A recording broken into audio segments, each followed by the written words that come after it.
That Sober Guy podcast contains adult content, merciless truth, and emotional nudity. Listener discretion is advised.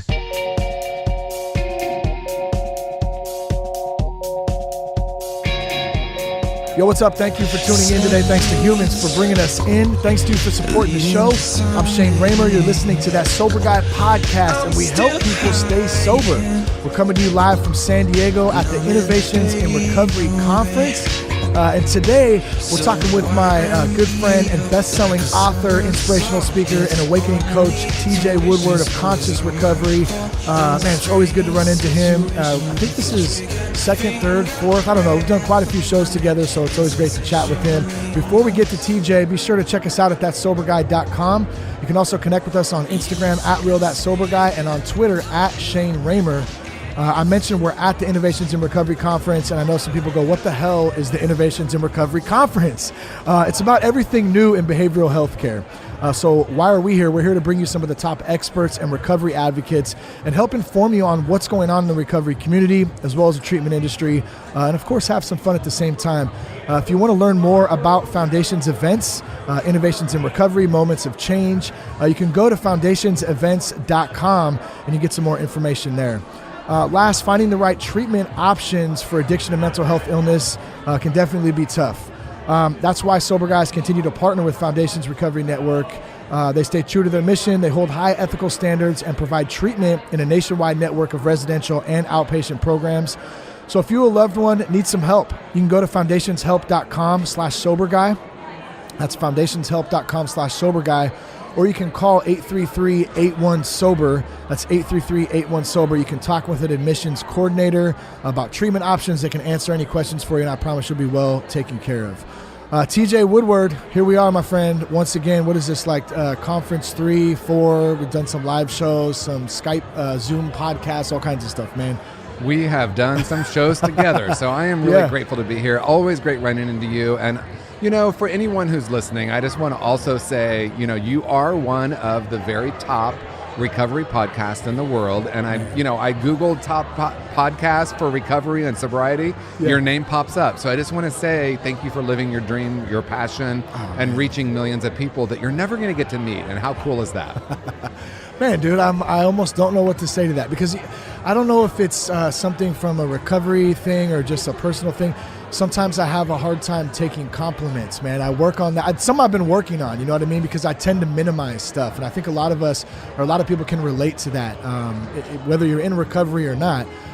Beside the point, thank you very much for saying that. And I'm going to accept that and receive it. This is a really damn good thing that has, kind of led me. And I forget sometimes too, most importantly, this show has had such an impact on keeping me sober, man. And I forget about that a lot of the time too, because it's busy, man. There's a lot of shit going on. So yeah, and you know what is really amazing about it is when you're talking about this thing of accepting compliments, for me, what really helps me with that is to remember the deeper purpose, right? This isn't about me as a personality. This is about a mission that you and I are both on in our own ways of really getting a message out to millions of people who are suffering from addiction and how we can help break that cycle. And so when I tap into that mission, that purpose, I can then accept, like, we are doing great work. Yeah. And it's only because of my own trauma, my own darkness, my own pain, and having people that were there for me that helped me break that.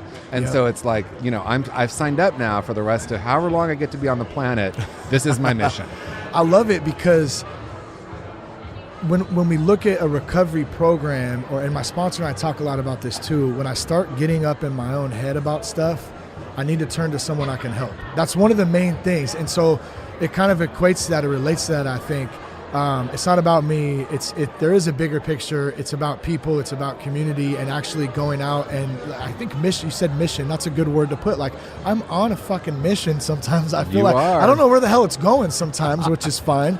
But yeah, so what's up with you, man? You just did the Modality 2019. This is the second year Modality conference, right? Yeah, Modality is a really cool conference. It started, honestly, as a conversation about 2 years ago, actually at Innovations in Recovery. I was meeting with a friend of mine, and we were talking about how cool it would be to do like a one-day treatment symposium or a conference based on holistic, mindful, spiritual practices and treatment modalities. And it evolved into, a friend of mine and I wanted to speak, and we partnered with Elevate Addiction Services in the Santa Cruz area, and they were not only on board with it, they were just like, let's take this to the next level. So this was the second year. It was on fire this year. We had 4 speakers this year. Next year, we're looking at having 2 full days, because a lot of the feedback was like, we love the speakers and we want to know how to actually start practicing this.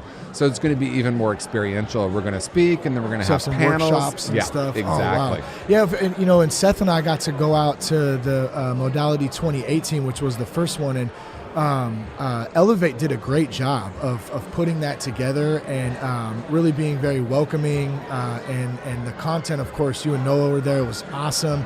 I can't imagine, you said even it was bigger and more people this year, so I can only imagine what next year is going to be too, man. It's pretty exciting stuff. Yeah, absolutely. And what I'm extremely grateful for is that Modality 2018, I presented, and that was where I connected with the owners of Elevate, and they were the first treatment program that adopted my curriculum outside of me facilitating it myself. And that really has launched. They were the first program to adopt the conscious recovery curriculum, and it's been amazing. And talk about how you opened with having this, can I hear the positive feedback, because when I go to Elevate, I feel a little bit like a rock star, because the clients there are like, no way, you're the author of that book, it changed my life. And when I remember the deeper purpose, it's just sometimes, honestly, I go home in tears because of the impact that it had, because to hear people that are really in the midst of trying to break the cycle of their addiction, and my book is helping them. So I'm just extremely grateful for that. When Elevate decided to take on conscious recovery as part of their program, like, how did you feel? Because we talked a little bit about accepting, like, wow, like the only way I know how to put it is like, damn, I'm kind of doing this shit. You know what I mean? And then I just said it right there. I'm doing this stuff. How do we kind of navigate a little bit through that? Yeah, well, for me, it's interesting that we're talking about this, because I identify in conscious recovery, I talk about shame being one of the root causes of addiction, and I tap into that shame. And one of the faces of shame that was so prevalent for me early in my life, and I know you and I have talked about this, feeling not good enough, feeling stupid. And part of my strategy for that was to be, all about me and big ego, but underneath all that, I felt really inadequate, really not good enough, unlovable. So it's an interesting thing now to step fully into launching conscious recovery as this worldwide movement and a modality, and reminding myself that it's about the spirit me, not the ego me. And then when I'm in that energy of how can I serve more people, I can take it in, I can accept it. It's when I start thinking that I have some, like, this is mine, or, I'm so cool, and, and that just never serves me. And so I remind myself, first of all, that I stand on the shoulders of masters. My first spiritual teacher, Mary Helen Brownell, changed my life. And in some ways, conscious recovery is simply an extension of her work and her life. So maybe for those, like I said in the intro, we've done a couple of podcasts. Maybe for a new listener out there, I thought real quick, maybe just have you kind of, in a nutshell, what's some of your story? Just a little bit. I mean, as much or as little as you want, but what did that look like? In a nutshell, the way conscious recovery was born was out of my own story. And that is very simply, I remember being joy-filled and happy, and just a really happy little kid. And I remember a sensation, a moment where that shut off. I remember becoming really afraid, closing down, building walls around my heart, growing up in a world that wasn't accepting me for who and what I am. And I closed off and I shut down. And it wasn't until I discovered drugs and alcohol that I had some relief from that. And the initial using of drugs and alcohol brought me to a place of being comfortable in my own skin. And I know we hear that a lot. So I got sober pretty young, 20 years old, like 50 some odd days before my 21st birthday, ironically. And I that began my journey of returning to this place of wholeness. So For me, addiction is not the problem, it's the solution. The substance is always the solution. So that's part of the framework of conscious recovery. Yeah. It's about returning to that place of wholeness. I recognize that underneath all addictive behavior is still this whole and perfect spiritual being. And you're kind of trying to tap into that. And I feel like a broken record saying this, and we've talked about this so much, not on even the podcast or at the conference this week. In the last week, I've had so many conversations with different people about how less recovery is about alcohol and drugs. It's like such a small part of it. And it's really about, getting down and figuring out why we're using those. And it could be even anything as food, sex. It doesn't have to be alcohol or drugs, just whatever it is that we use as human beings to fill that void where we feel like shit, maybe. You know what I mean? And when I started realizing, like, wait a minute, it's not really just about booze or dope or whatever. There's more to this. Now let me start finding myself. That was like, it made me hungry, I guess, to go find that. Exactly, yeah. And in conscious recovery, I frame it as addiction as a brilliant strategy that once served us really well. And if it's no longer serving us, and there's a whole conversation around powerlessness, of course, in the recovery movement. But for me, in addition to that, because I think initially it's important to say, hey, I'm powerless over my addiction. Totally. It's been running my life and ruining my life, quite possibly. But there's also this place of taking back our power and reminding ourselves that ultimately we do have this essential self, and it's about returning to that. And then we can begin that journey. As you said, it's not about the substance. That was a strategy. Yeah. It was a strategy to try to get love and connection, or to try to not feel, or to try to manage something. So the first and foremost, the thing with conscious recovery is it started with a recognition that most modalities treat symptoms and behaviors. Yeah. Addiction or substance or sex or shopping, whatever that is, that's a symptom. It's not about that. So what are we trying to manage? Getting down to the deeper root causes is what I really intend to do with conscious recovery. So what's next with conscious recovery? I know you're always working on something. So I know there's some exciting things coming up. We're not going to talk about some of them on this podcast. But what can we talk about? What are you working on right now? Well, what I'm working on is big. So I have an intention, and you're hearing it here, not for the first time because I've said it before. Okay. But I want to see my curriculum in 1,000 treatment programs. That's my intention. Awesome. Right now it's in 3, so we're off to a good start. Good for you. And what I'm doing is I've created curriculum, 12-week curriculum, 3 different tracks that I'm going into treatment programs. There is a new paradigm of treatment right now. We're changing the narrative on treatment. We're really looking at how holistic and spiritual, mindful practices and principles can help someone, like you said, shift from the symptoms and behaviors and get down to the deeper root causes. The way I'm saying it now is this isn't about treatment, this is about healing. What is the difference between treatment and healing? Yeah. And so conscious recovery is being run at treatment programs. I'm out speaking all over the country right now. Training facilitators. Eventually, we're going to have a certification training for individual clinicians. So I have a very big vision for this. You got a lot of shit going on, which in a good way too. I mean, I'm sure it's keeping you busy. Something just kind of came to me in the moment here. So I'm picturing right now a guy driving home in his truck, and for some reason he's got his work boots on and he's got a beard and he's kind of a burly dude, and maybe he's got some issues with drinking or whatever, right?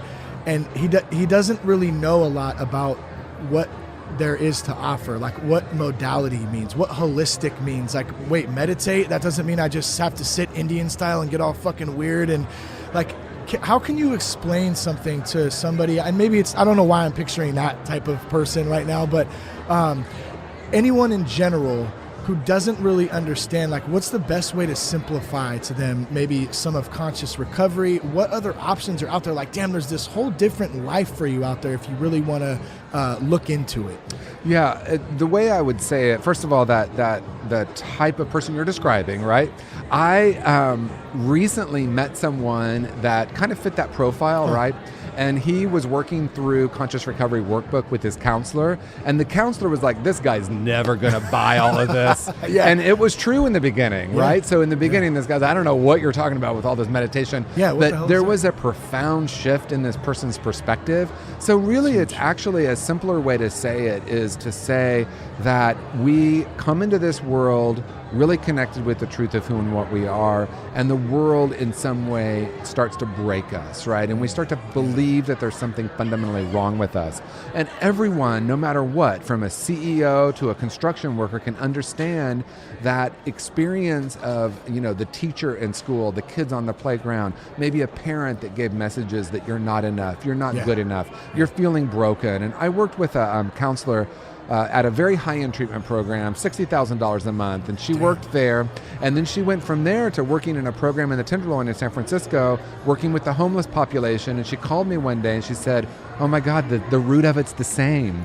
People feel broken. People feel not good enough. People feel like they have to have something to numb out the experience of feeling disconnected from themselves and the world. And so I recognize that maybe the language would shift a little bit with different people, but the fundamental core of conscious recovery is helping someone get back to that place of wholeness where we don't have to numb out, learning how to be with ourselves. So if the word meditation doesn't work, addiction is primarily trying to feel something or not feel something, right? I want to feel more of that and less of this. Mm-hmm. So learning how to be present with what is, we could say it that way.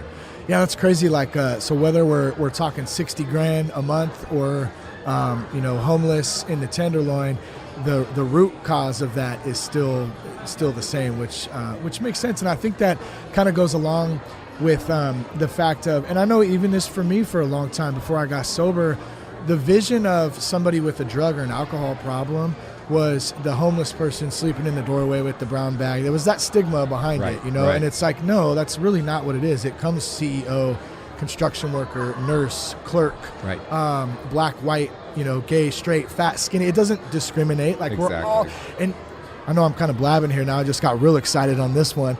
I've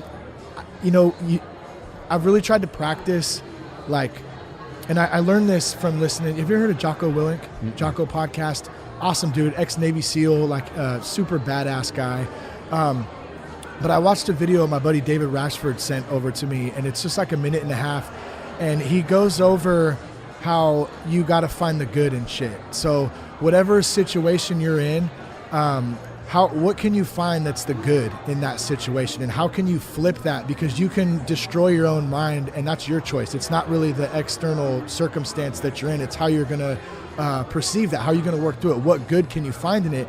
And what I'm getting at here is, let's just say recovery in general. This community, as shitty of the things of people that die in, from drug addiction, families broken up, kids, that are deeply affected by it.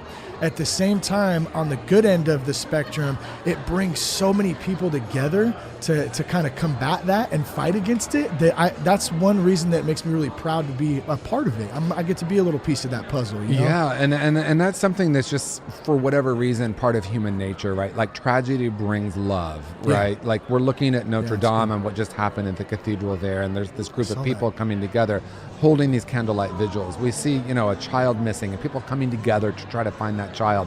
So for whatever reason in our human experience, sometimes tragedy can be a gateway into a new experience. I have gone through really dark periods in my life. Obviously when I was really lost in my addiction and I was feeling totally disconnected, but also like around 20 years sober, I also lost a business. My partner left, all of that. It all fell apart. You were kind of like on cloud nine at the one point, right? You were making big bucks, man. You had successful business, like doing the thing, and had to start over. Well, and what happened for me, if we're going to get really honest here, which is I know what we're going to do, Shane, is that I had really kind of built my life on a pretty shaky foundation. And really the way I'll say it is I'd kind of, at 20 years sober, lost touch with my essential self, my spiritual essence, and I became more about achievement. When we were talking at the beginning, I was more in that ego, like, look how cool I am with my business and my Lexus and my 2-bedroom house on the hill and all of that. And what happened is, as I was meditating, as I was being in the silence, it became clearer and clearer that my life path was to work helping people spiritually and working in the addiction field. And when I said yes to that calling, everything else fell apart. And that, because it all fell apart, it became the most transformational experience. So what I hear you saying is, I don't think, this will be my controversial statement of the day. I love it. I do not buy everything happens for a reason. Got it. But what I will say is, I can make meaning out of anything that's happening. So I can choose to say, isn't this horrible? Yeah. Or I can choose to say, wow, I'm in a period of growth. This is an opportunity for me to really look at my life and to ask myself, what do I want to create now? And so I kind of like lost it all. And I went through a period of darkness and depression. And there was a point where I said, okay, how do I want to create my life? The most important piece of it was, I want to be of service to humanity now. This isn't going to be about me being so fabulous. I mean, I'm fine with financial success, but if it's all about that, that we lose that, then we're losing touch with the purpose. So when I know that I'm here to really be of service, then things start to happen in a much more profound way. Yeah, that's good. And people wonder that too. Well, how did, maybe a guy like Robin Williams, for instance, right? I think that's an example. He's got, money and fame and all the stuff. And I don't obviously know him and know the ins and outs of what really he went through. I'm sure a lot of people don't, but at the end of the day, there was something that was missing for him. You know what I mean? And so I think that's a good example. If you can have all of the shit, but if it's not, if that soul isn't filled up with something higher, man, and I pulled this, I read this actually on last week's show, but it's a great quote, and it talks a lot, or a great verse from Ecclesiastes, and it talks just what you were saying here. I had to pull it up real quick, but it says, I've learned why people work so hard to succeed. It's because it is because they envy the things their neighbors have, but it's useless. It's like chasing the wind. It's better to have only a little with peace of mind than be busy all the time with both hands trying to catch the wind. And I always love that last part, trying to catch the wind. I'm never going to catch that shit, so I'm just going to try to roll with it, Yeah, it's interesting because you're getting to the root of something that's really important. Jim Carrey said, I wish everyone to become rich and famous so they recognize it's not it. Right. And so, again, I want to be clear. There's nothing inherently right or wrong about having financial success. Yeah. The issue is, like you said, someone like Robin Williams, I didn't personally know him. I met him a couple of times, but I didn't know him enough to know what was really going on. But I can imagine if I feel disconnected, or if I haven't worked through some of the trauma of my life, and all of a sudden I have everything that is supposed to bring me happiness, and the world is saying to me, you should be happy, and there's something that still feels disconnected. I do work with a certain group of people that do have everything that the world says should make them happy, and they still feel disconnected. They still feel shame. And on top of it, people are saying, you have nothing to complain about. You have everything. If I had that, I'd be happy. So then they become more isolated, right? Yeah. So, there are people that, achieve everything, and then they say, whoa, I still feel this disconnection. So, it's an interesting group of people to work with. I wanted to ask you about this, something I heard recently, get your take on it. We're wired more for survival than happiness. Well, it's interesting. So let's break that down. Yeah. Because I think this is really great, because inherent in the human nature is the need to survive. Yes. And I also believe equally it's inherent in our spiritual nature to be happy, to thrive. So this is what I believe about this, and this is sort of the basis of conscious recovery. I think we come in as whole and perfect spiritual beings, and that happiness is innate. Connection is innate. Love is innate. That's who and what we are. And then we get taught about competition. Now, I know there's something that happens, at a cellular level. We used to walk out of our caves and get eaten. So there's something that... survival. There is survival mechanism. But the issue with that, of course, is we aren't really, most of us, about to get eaten anymore. So we're in this anxiety and in this stress and in this fear. And a lot of it comes from the programs. I remember being a little kid and being happy and joy-filled and being fed all kinds of information about, racism, war, competition, all of that. And a lot of negative stuff. Yeah. Well, I remember last time, I don't remember which podcast it was, either last time or the time before, but we had talked a little bit about it's not, or you had talked about it, it's not so much about learning, but unlearning. Absolutely. You know, and I think about that often still, like, wait, so it's, I need to unlearn some of this stuff that I've been kind of programmed. Even like, look at media, man. Media programs us since we were, you know, television, especially television. Now you got iPads, you got all kinds of stuff. And a lot of it is so negative. I think that it's keeping us, I'll speak for myself. It keeps, if you're not aware of it, it can keep you in a negative state. And I think that's where a lot of this anxiety stuff, this fear stuff, we don't walk out of a fucking cave anymore and have to fear getting eaten by a lion. It doesn't, like, that's not what, just like you said, you know, we don't have to worry about that. But we've replicated that. Like, imagine like being a junior high school student or a high school student. And something that I want to name is suicide is up right now with young people. And it's really, it's a travesty, but it's also really connected, I think, to what we're speaking of. You know, with social media, I can't even imagine, you know, going through the difficulties I was going through and having Facebook and Instagram and what other apps I've never heard of because I'm not young enough to hear of them. But there is, you know, back to the unlearning, it's a chapter in conscious recovery. So the first part of the book is all about the root causes. We've talked about that on other shows, but when we get into breaking the cycle, the first chapter is creating safety. How do I have internal and external safety so that then we can move into the next chapter, which is unlearning. And for me, it's about unlearning the programs, you know, the BS belief systems that we've been taught. Right? I picked up so much stuff from my family, from my culture, from like my homophobic 5th grade teacher. I felt broken. I felt there was something wrong with me, and I concretized those beliefs into my system, right? And it's all about like questioning those and starting to unlearn that. Yeah, that's good, man. That's good. Oh man, dude, we have some good combos, dude. And I want to just preface this, man. This shit is all organic right now. I didn't have any questions here, and that's what I love. And I think that's an example. And I'll bring it back to the powerless statement that you said earlier, right? Because I'm kind of with you. I don't know that.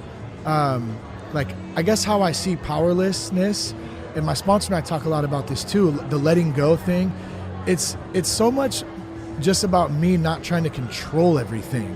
Not so much like I'm powerless, like I'm weak. I have to take some of that power back, and I'm glad that you point that out because I think there's a big difference there, you know. But if I live powerless and I let go, that's when shit goes smooth, man. I'm going with the flow. Yeah, so let's break this down a little bit deeper because this is really, I think, powerful conversation to have. Because if I feel broken, if I feel out of control internally, if I feel like there's something fundamentally wrong with me, my strategy is most likely going to find something to manage that. So let's I'm writing my 3rd book right now, and in my 3rd book I'm using a few characters that are going through this conscious creation process. And one of the archetypes, the character I'm using is someone that feels not good enough. You know, she grew up in a household that was academically, you know, there were all these high achievers around her. You know, her older sibling was like, you know, straight A student. So her strategy was to be perfect, to control the world. And that's what we're talking about, right? So I'm holding a core belief that I'm unworthy. And so what I'm presenting to the world is I'm invincible and I can control everything. When we're talking about powerless, we're talking about letting go of that control. But when we go to the deeper root cause of that, it's usually the opposite. So if someone's acting really arrogant, I usually start to look for a sense of unworthiness underneath that. When we get down to that deep root cause, that's when we need to actually take the power back. So it's both and, right? So this is the easiest way for me to say it. The control, the human self, I want to surrender. The human self, I cannot control other people, or when I try to, it doesn't serve me. But the spiritual power, it's the difference between force and power for me. Let me surrender all my force, surrender my manipulation, surrender trying to get the world to acquiesce to my way of being, and then come back to my spiritual power. And then, as you said, when I really reconnect with my true self, then all of a sudden the world becomes really easy. And I no longer need to control situations because I'm at peace no matter what. Yeah, that's good, man. One of my favorite parts in the big book, it talks about I want to be the director of the play. I want to be the director, the actor. I want to be the stagehand. I want to sit in the audience and watch. I want to do everything, and I think it kind of goes to what you're talking about there, trying to control every little aspect. And it's like, no, I don't want to do any of that. I just need to sit back and watch the play roll out. I might clap at the end, if it sucks, I might boo. I don't know, but I can't control everything all those roles anymore, man. It's like trying to wear all those hats, man. It's a lot of pressure, Yeah, and there's a paradox here. Okay, let's hear it. Because I'm actually writing my third book, and I'm actually saying that we really are the director of our own show, but not in the way of trying to manipulate the outer world, but about shifting the inner world, because I can only step into the life I feel worthy of. And that's where the powerlessness thing and the recovery movement, to me, gets misused, where we become disempowered. I heard someone at 26 years sober say, I don't know how to have relationships because I'm just a fucked up alcoholic. And I thought, after at 26 years, right? Wow. And so that's not what we're really talking about here, right? We're talking about surrendering the strategy, the strategies of control, the strategies of manipulation, the strategies of perfectionism, getting back to that place of power and recognizing that it's not true that we're broken, that we're actually infinite, powerful, creative beings. And when I'm connected with that source energy, then paradoxically, then I do kind of change my experience of the world, but not in the way of like, I'm going to try to manipulate people. But when I stand in my power, doors open. So crazy, man, because I'm just thinking like when we're born all natural, love, like 100% pure. Yep. And you're right. We get shaped and molded into these things by our environments, by our culture, by our parents, by, and to no fault of their own. I'm sure I've done some fucked up things with my kids, shaped them a certain, said stuff or whatever, trying to do the best I can. But we're all guilty of it to some aspect. And I think just, man, I'm having a light bulb moment right now. I hate that term, but even recognizing that is a win, I think. You know what I mean? Even just saying like, wow, man, that's something I can chew on a little bit and continue to go down that path. It's a big win.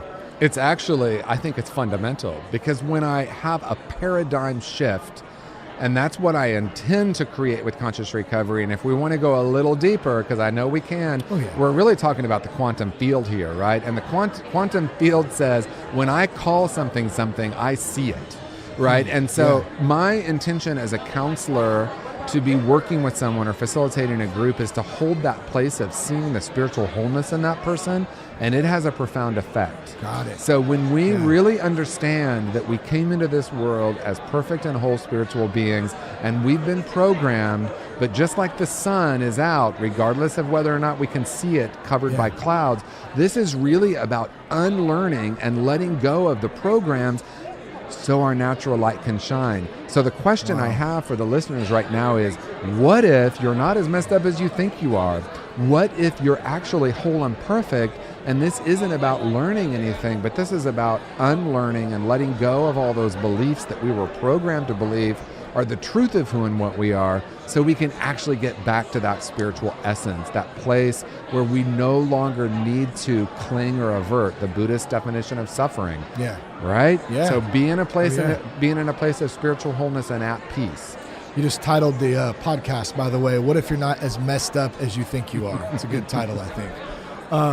So I wanted to ask you real quick too. You mentioned working with someone who is coming across very arrogant. Is that that would seem like it would be tough to kind of break through some of that wall? It's only tough if I believe someone is their behavior. It's only tough if I'm looking at them through their strategies rather than their spiritual wholeness. So this is really important. If someone, because I work in the addiction treatment field, I've been in it for a decade, and I sit in, this is my controversial statement, number 3, perhaps. Okay. Yes. I sit in clinical meeting after clinical meeting after clinical meeting, hearing people identify their clients as broken. And they're not doing it, they're not saying they're broken, but they're saying, oh, she's so borderline, or he's so entitled, or the ever popular, they're so resistant to treatment. No kidding.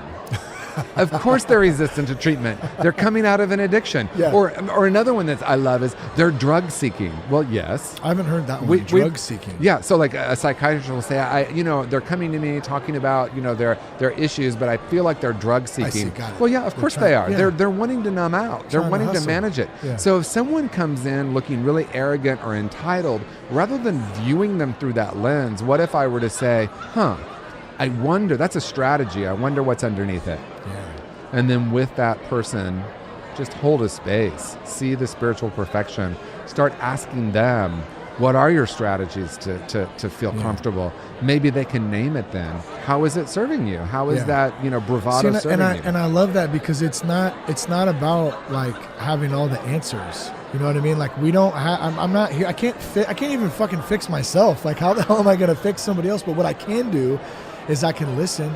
I can share with you what's worked, what hasn't worked for me. I can help guide you to maybe thinking outside of that box. And that's really what conscious recovery, and that's what you're really focused on doing too, is helping to guide people with support and love and new It's ideas. totally outside of the box because, we're getting there, and we're getting there slowly. So the addiction treatment field now is looking at strength-based modality. And what that means is rather than looking at what's not working, we look for what is working. Or you do motivational interviewing. And what that means is rather than coming through with the answers, I come in with the questions. Yeah. I'm taking it a little bit or a lot deeper. I'm actually inviting anyone that's listening right now that's a counselor, a coach, a clinician of any kind.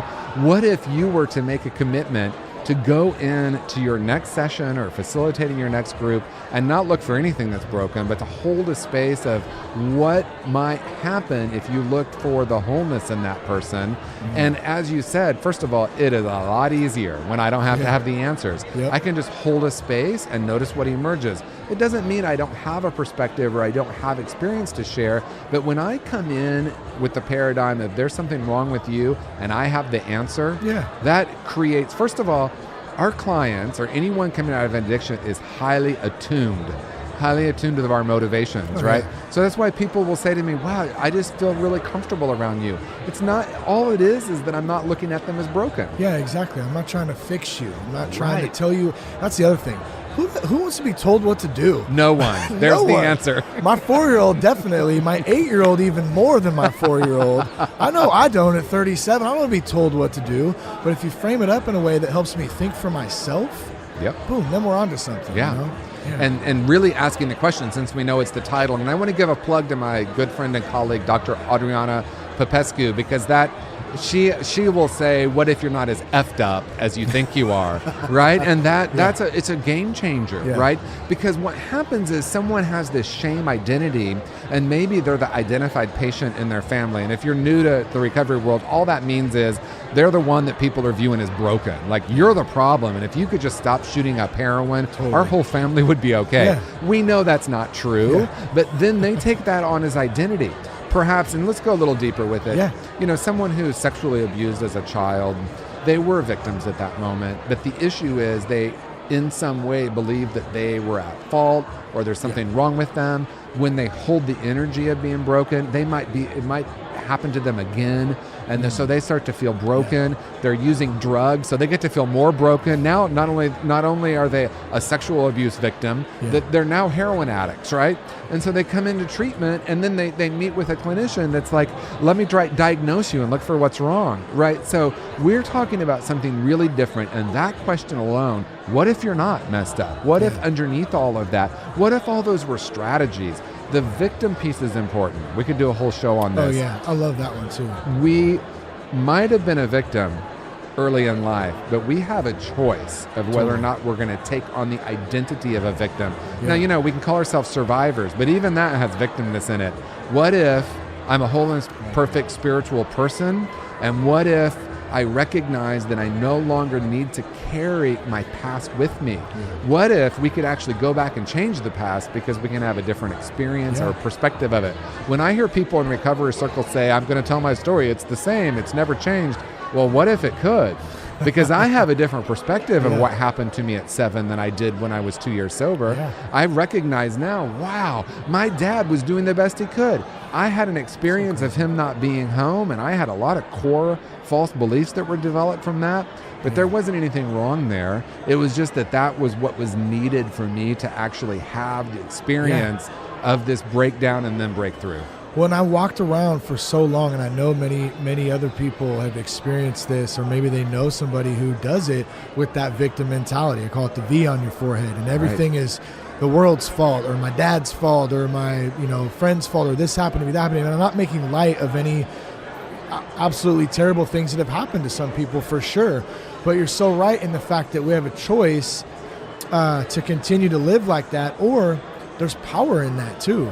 Right. There's power in being able to flip that and say, wait a minute, like what if that happened to me because, who knows, maybe I don't know why, but maybe there's some positive force I can use it to speak out against, or to help, or to serve, Well, that's the key, and you just named it, right? So like we don't need to try to create meaning about why it happened, but we can start to say, I'm either going to use this and this is really important for the listeners to get this. We're not talking about bypassing it, because most of us need to in some way experience the pain of that and work with the trauma of that and then move beyond it.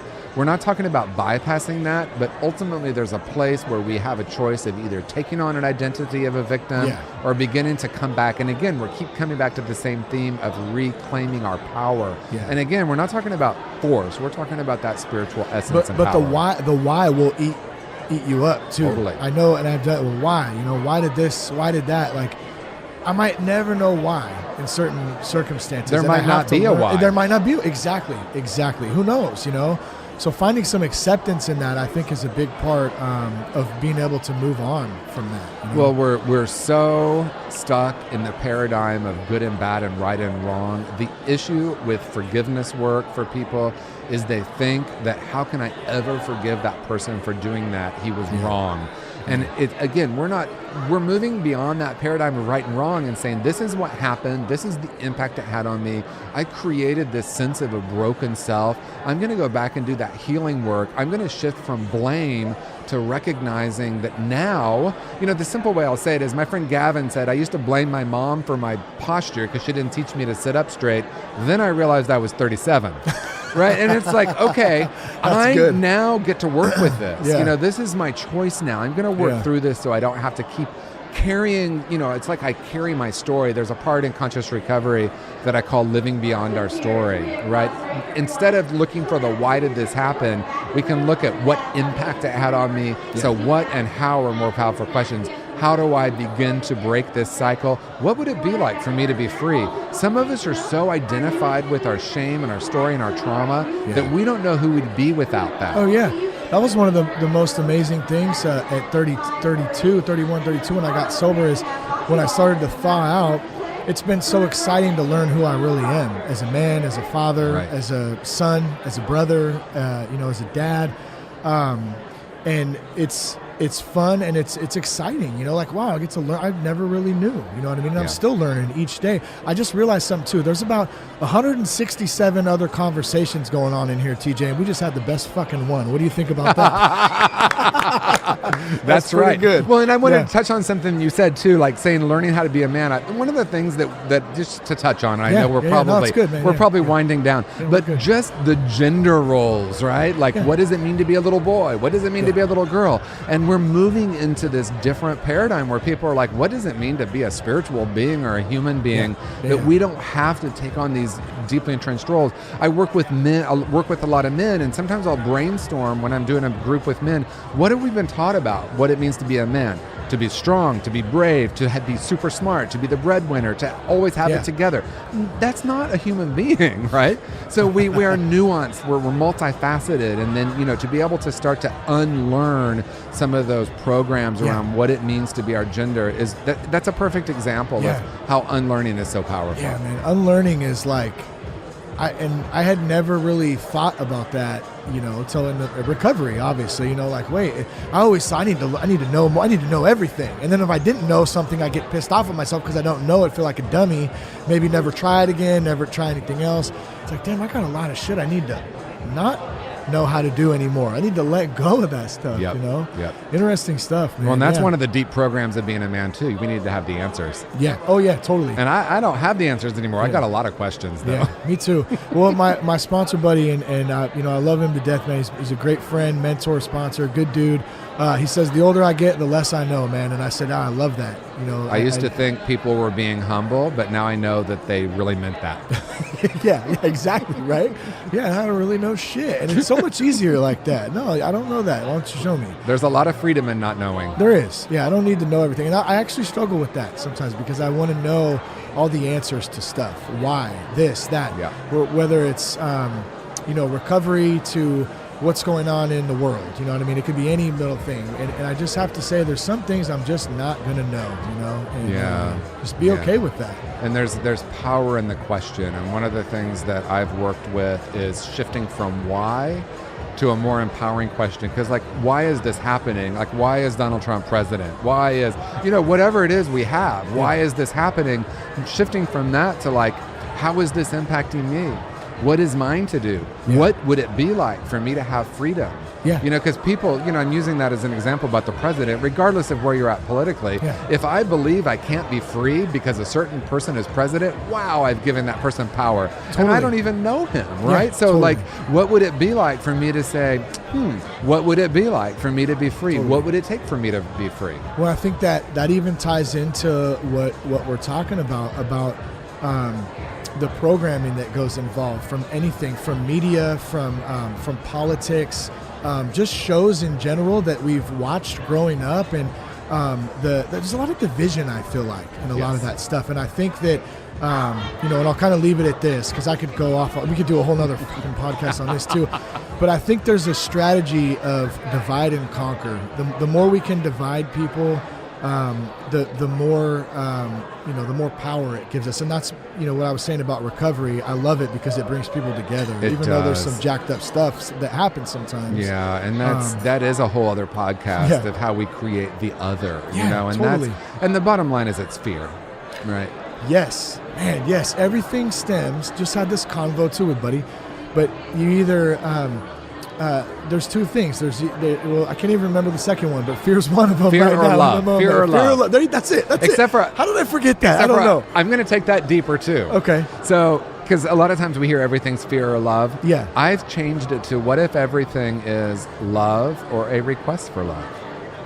Wait, let me think about that. Love or a request for love? Now, what I mean by that is it's not that consciously someone is saying, please love me, but most behavior that's coming from fear, really, the root of that, people really want to feel safe, they want to feel connected, and they want love.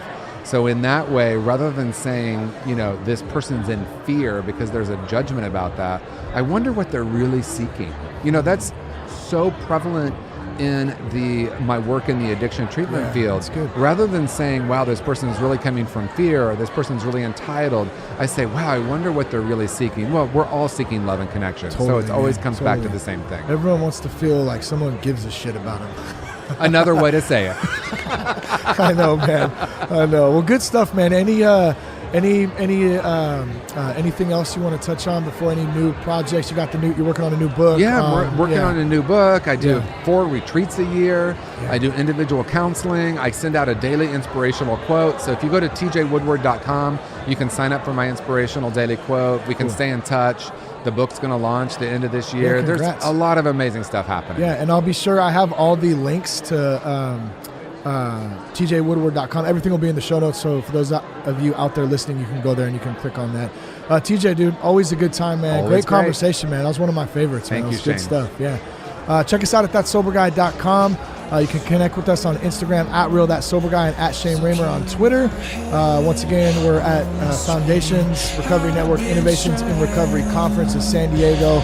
Love you guys. Thank you for tuning in. Peace, love, and respect. And keep your blood clean. I've been trying to keep my head on straight. I've been trying to keep my head on straight. You still say that I don't know anything about you. Oh, I don't know anything about you, but I know what you do in the back room. And you still say that I don't know anything about you. Oh, I don't know